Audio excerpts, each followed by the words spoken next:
भादो का जो महीना होता है, श्रावण के बाद जो भादो लगता है और भादो का जो महीना होता है, इस सावन के बाद में जो भादो का महीना आता है, भादो का जो महीना होता है, ये पूरा भगवान देवाधिदेव महादेव के पूरे परिवार के लिए रहता है। पूरा भादो का महीना भगवान शंकर के पूरे परिवार के लिए ये भादो का महीना रहता है। आप देखिए, सावन में अपन दर्शन करते हैं, श्रावण महीने में अपन एक लोटा जल देवाधिदेव महादेव को समर्पित करते हैं। सावन के महीने में अपन भगवान शंकर की स्तुति करते हैं। सावन के महीने में अपन भगवान शिव की आराधना करते हैं, भगवान शंकर की अर्चना करते हैं। और भादो के महीने में माँ पार्वती जी की आराधना करते हैं। भादो के महीने में हम माँ पार्वती की आराधना कर रहे हैं, भगवान श्री गणेश जी महाराज की आराधना कर रहे हैं। तो सावन का महीना शिव जी का तो है, पर भादो का जो महीना है वो भगवान शंकर के पूरे परिवार का है, पूरे परिवार का। शिव जी का संपूर्ण परिवार, भगवान देवाधिदेव महादेव का पूरा परिवार भादो के महीने में पूजा जाता है। भादो के महीने में स्वयं भगवान नारायण, माता पार्वती जी जब 6 वर्ष की अवस्था में हैं और वन में अपनी सखियों के साथ में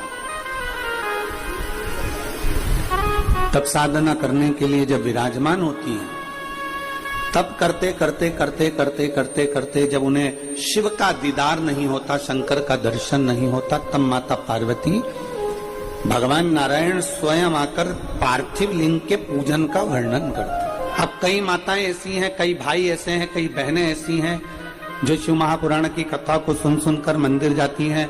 कहीं कहीं मंदिर में पाषाण की शिवलिंग होता है, कहीं कहीं बालू रेत का बना होता है, कोई शिवलिंग भारत का होता है, कोई शिवलिंग स्फटिक का होता है, जो उनके मर्जी में। उनको नहीं मालूम, वो तो बस इतना जानती है कि हम भोले के और भोले हमारे।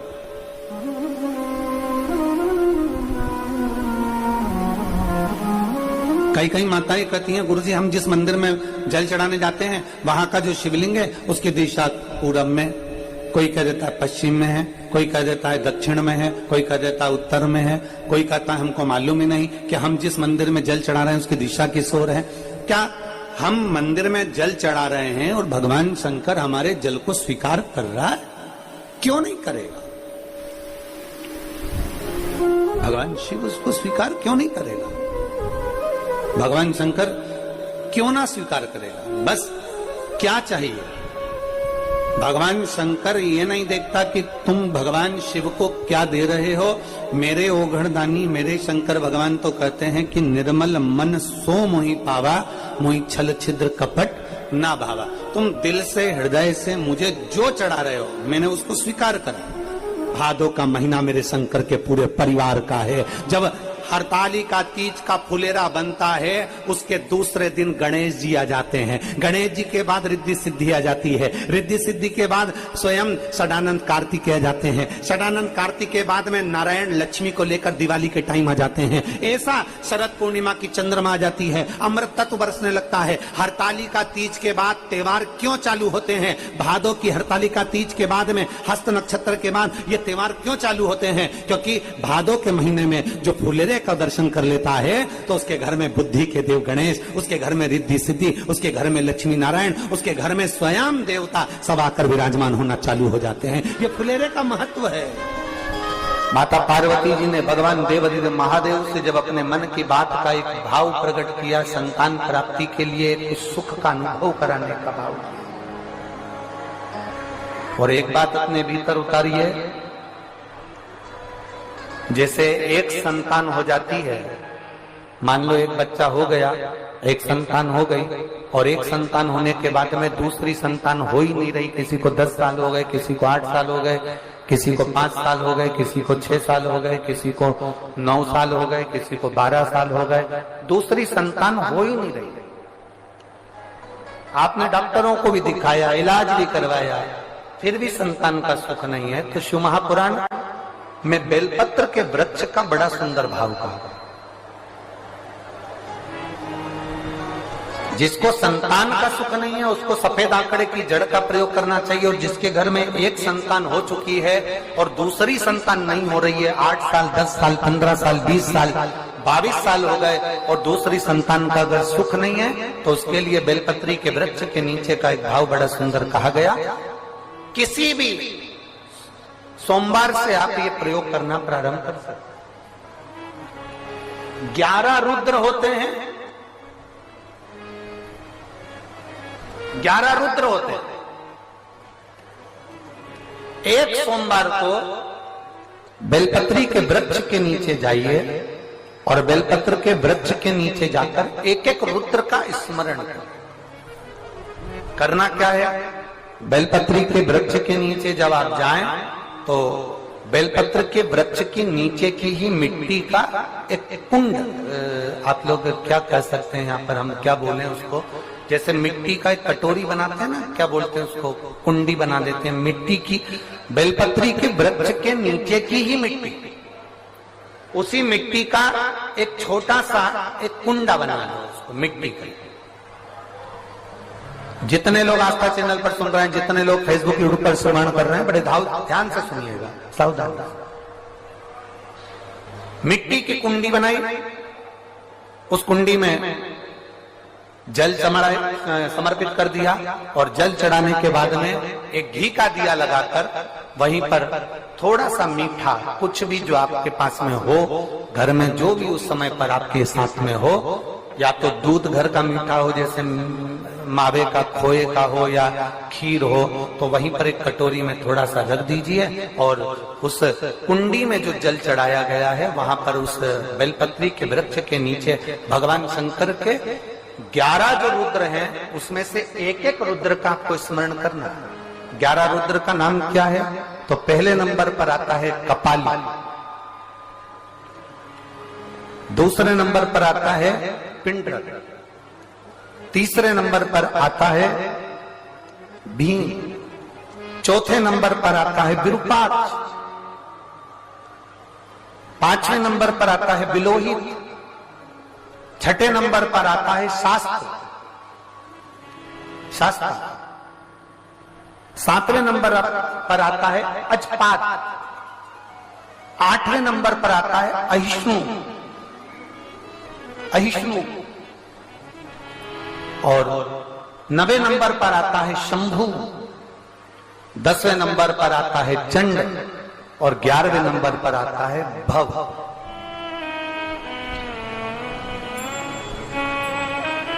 अगर अभी आप लोग नहीं लिख पाए हैं तो बाद में मोबाइल पर से कथा को पीछे खींचना, फिर उसमें से धीरे धीरे इसको लिख लो।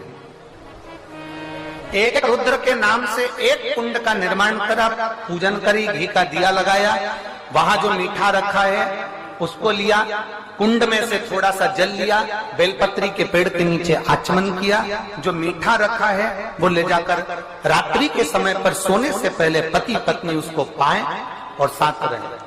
एक सोमवार को ये प्रयोग करना है, फिर दूसरे सोमवार को दूसरे जो एकादश, जो 11 रुद्रों का जो वर्णन किया गया है, एक एक रुद्र का नाम लेकर एक बार कुंड का निर्माण करना है। दूसरे सोमवार को, जैसे एक बार आपने अगर कपाली नाम से पूजन करी, दूसरे नंबर पर पिंडरल नाम से पूजन करी, तीसरे नाम पर भीम नाम से, फिर आप विरूपाक्ष नाम से, ऐसे एक एक सोमवार करना है, 11 सोमवार। और 11 सोमवार जैसे तुम्हारे पूर्ण होंगे, भले 10 साल हो गए हो चाहे 15 साल हो गए हो, गर्भ जरूर ठहरेगा और संतान की प्राप्ति जरूर आते हैं और गर्भ ठहर जाता है। लगभग 4-5 रुद्र पूरे होते हैं और गर्भ ठहर जाता है। तो आप जो 11 रुद्र हैं इनका स्मरण कर कर भी भगवान शंकर से प्रार्थना कर सकते, भगवान शिव से प्रार्थना कर सकते। जिस नारी का गर्भ ना ठहरता हो, कई वर्ष हो गए हो, संतान नहीं हो रही हो, बच्चे नहीं हो रहे हो, सारे डॉक्टरों को दिखा लिया, टेस्ट भी करवा लिया, सब कुछ करा लिया, तो एक बार भगवान शंकर पर विश्वास कर कर सफेद आंकड़े की जड़, सफेद आंकड़े की जड़, और ध्यान देना वो जड़ किसी दूसरे से नहीं मंगवाना है। कई लोग ऐसे होते हैं कि तुम लाकर दे देना तो हम बांध लेंगे। हो, जिस नारी को संतान चाहिए वो अपने पति के साथ जाए और सफेद आंकड़े की जड़ को लेकर आए। रजस्वला धर्म के 7वें दिन उस जड़ को शंकर जी के मंदिर में लेकर जाए। तुमरुका जी का नाम लेकर 21 बार घुमाए और फिर आखिरी में अपना नाम और गोत्र बोले, पति का नाम बोले, झोली पसार कर बाबा से विनती कर कर कि मेरे घर में भी संतान हो, ऐसी प्रार्थना कर कर उस जड़ को लाल धागे में मंदिर के अंदर ही कमर में उसको बांध ले। महाराज, कई लोग ऐसे हैं 18, 19, 20 साल जिनको हो गए, जिनके घर में संतान नहीं हुई और बाबा विश्वनाथ ने उनकी गोदियां भर दी। बाबा की ऐसी कृपा बनी। ये बाबा की कृपा। शनिवार का दिन है जिस दिन अपन इस दरिद्रता से मिलने के लिए पीपल के पेड़ के नीचे आए हैं। हिंदू धर्म में ये दिन पीपल के वृक्ष के लिए पूजनीय होगा। जो भी शनिवार के दिन पीपल के वृक्ष की पूजन करेगा, दूध चढ़ाएगा या मिष्ठान का भोग लगाएगा, लक्ष्मी और नारायण उसके घर में प्रवेश कर जाएगा। लक्ष्मी और नारायण उसके घर में प्रवेश करेगा। और एक पीपल का पत्ता अवधूतेश्वर महादेव का नाम लेकर शंकर पर चढ़ाकर उसको गाय के दूध में उकाल कर रात्रि को दोनों पति पत्नी अगर पीकर सोते हैं, 3 महीने में भगवान भोलेनाथ उसकी गोद भर देते हैं। ये शिव तत्व। शंकर देता जरूर है। माता अंजना के यहां स्वयं शिव महापुराण की कथा कहती है, स्वयं शास्त्र वर्णन करता है, माता अंजना माता के गर्भ से संतान नहीं हुई। 42 वर्ष की माता अंजना हो गई थी और 42 वर्ष की होने के बाद भी माता अंजना के गर्भ से संतान नहीं थी। जब संतान नहीं हुई तब बार बार निवेदन करा महाराज केसरी से, तब नहीं संतान हुई तब अपने पिता से जाकर निवेदन करा, पिताजी गौतम बाबा से निवेदन करती है माता अंजना कि मेरे गर्भ से संतान नहीं, मुझे औलाद नहीं, क्या करूं? तब गौतम बाबा ने कहा एक पार्थिव शिवलिंग का निर्माण करो, मिट्टी का शिवलिंग बनाओ, उसकी पूजन करो। और माता अंजना उस मिट्टी के शिवलिंग के पूजन में ऐसी लीन हो गई कि मिट्टी का शिवलिंग का निर्माण करती, पूजन करती। एक बार देवाधिदेव महादेव ने कह दिया, जाओ पार्वती जरा जाकर पूछो कि अंजना को चाहिए क्या। तो मालूम पड़ा संतान चाहती है। किसके जैसी? तो क्या जिसकी मैं पूजन कर रही हूं इसी के जैसी। तो शंकर भगवान बोले मुझे और औलाद के रूप में मैं कभी किसी माता के गोद में नहीं खेला, क्योंकि वो तो आज जन्मा है, आज जन्मा। मैं किसी के माता की गोद में नहीं खेला और मांगा जा रहा है कि आपकी जैसी संतान, आपकी जैसी चाहिए। शंकर ने कहा मेरे तेज पुंज के 6 भाग होंगे, एक नहीं, अंजना के 6 पुत्र होंगे। कितने? हनुमान जी कितने भाई थे? हनुमान जी सगे भाई कितने थे? 6। हनुमान, गतिमान, रतिमान, मेतुमान, केतुमान, हनुमान जी 6 भाई, एक नहीं हुआ। शंकर जब भी देता है तो छप्पर फाड़ कर देता है। कोई एक दे, थोड़ा सा दे, वो तो खूब देता है।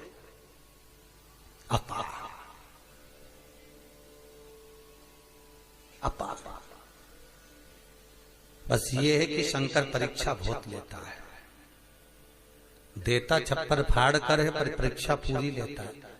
भगवान विष्णु ने नियम लिया था कि 108 कमल का फूल दूंगा, एक फूल छुपा लिया। आखिरी में भगवान विष्णु को अपना नेत्र निकाल के देना पड़ा, तब शंकर जी के 3 नेत्र हुए। शंकर जी इतने खुश हुए कि उनको सुदर्शन चक्र दे दिया। ये त्रिनेत्रधारी हो गए, वो सुदर्शन चक्रधारी देता है। शिव परीक्षा बहुत लेता है, पर शंकर पर किया हुआ खर्च, शिव को अर्पण किया हुआ बेलपत्र, शिव को समर्पित किया हुआ 1 अक्षत का दाना भी, शंकर को दिया हुआ 1 रुपया भी अपने खाते में लिख कर रखना और 1 वर्ष तक ये तारीख को लिख कर रखना कि मैंने शंकर के मंदिर में या शंकर की कथा में या शिव महापुराण में इतना खर्च किया था, वो लिख कर रख लेना और आज की तारीख लिख के रख लेना। 1 वर्ष बाद हिसाब लगा कर देखना, वो दुगना क्या 1000 गुना फल प्रदान कर देता है। वो शिव है, शंकर है। परीक्षा जरूर लेगा, थोड़ा सा परिश्रम जरूर कराएगा, परीक्षा लेगा। महाराज बहुत ध्यान देना, भगवान शिव खुद कह रहे हैं कि संसार में ऐसा कोई नहीं जन्मा जिसकी मैंने गोद ना भरी।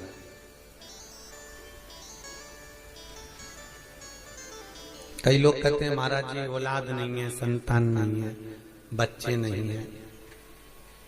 हम कहते हैं कुछ मत करो, बन सकता है तो शंकर की आराधना करो। बहुत ध्यान देना, शिव की आराधना। जिस नारी के गर्भ गिर जाता हो, जिस नारी के संतान नहीं हो पा रही हो, जिस नारी को बच्चे नहीं होते हो, या बार बार गर्भ गिर रहा हो, या डॉक्टर कह दिया कि नाल में बच्चा लपटा हुआ है, कुछ मत करो। एक श्रीफल, उस पर एक वस्त्र लपेट कर भगवान शंकर को उस नारी का नाम और गोत्र लेकर समर्पित कर दो। आखा की आखा उस नारी का जापा आराम से होता है। शिव की कृपा है, शिव की दया है।